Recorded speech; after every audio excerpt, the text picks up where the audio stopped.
രാഹുൽ മാങ്കൂട്ടത്തിനെ പിടിക്കാനായിട്ട് പോലീസിനെ പറ്റിയിട്ടില്ല. അത് പോലീസിന്റെ വീഴ്ചയായി കാണുന്നുണ്ടോ?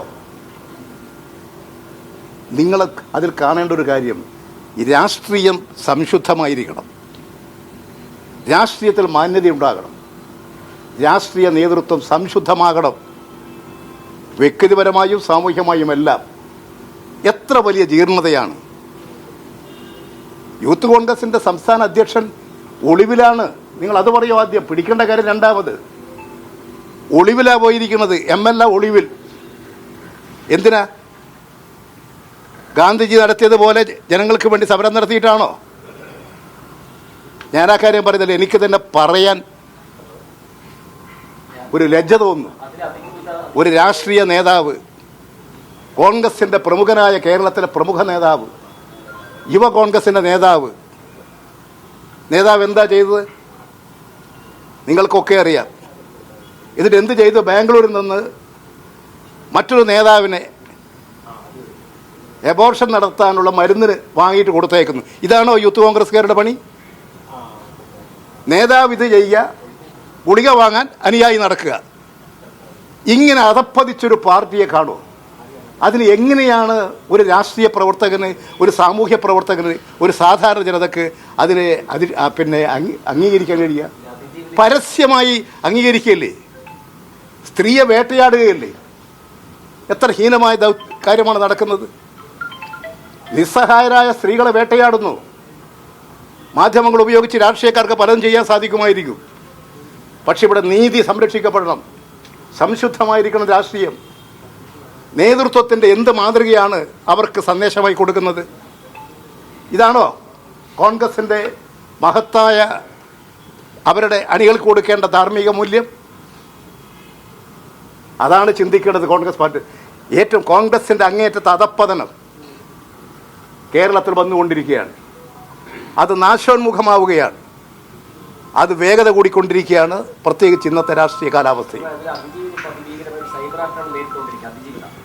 അത് സൈബർ ആക്രമണത്തിൻ്റെ പിന്നിലും അവർ തന്നെയല്ലേ?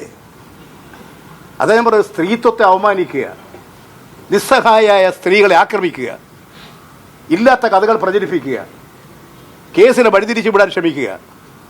ഇതിനെല്ലാം സംരക്ഷണം കൊടുക്കാൻ കോൺഗ്രസ് പാർട്ടിയുടെ ഒരു കൂട്ടം നേതാക്കൾ, എല്ലാവരും ഉണ്ടെന്ന് ഞാൻ പറയുന്നില്ല. ഈ കോൺഗ്രസ് നേതാക്കൾക്ക് സ്വന്തം അനുഭവങ്ങളുണ്ട്. അതുകൊണ്ടാണ് പലരും വഴിമാറി സഞ്ചരിക്കുന്നത്. നമ്മൾ ആലോചിക്കണം, ഇങ്ങനെയാണോ രാഷ്ട്രീയം? ഇതാണോ അടിയങ്ങൾക്ക് കൊടുക്കുന്ന സന്ദേശം?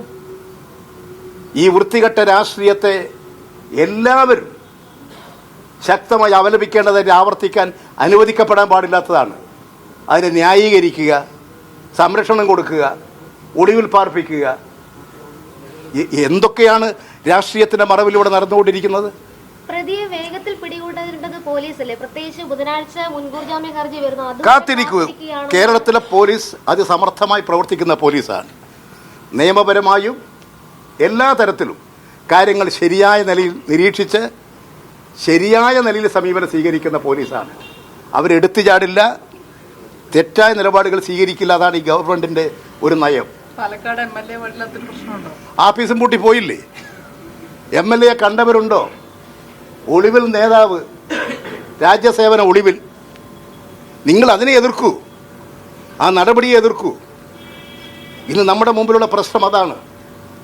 ഇതൊരു സാംസ്കാരിക സംസ്ഥാനമാണ്.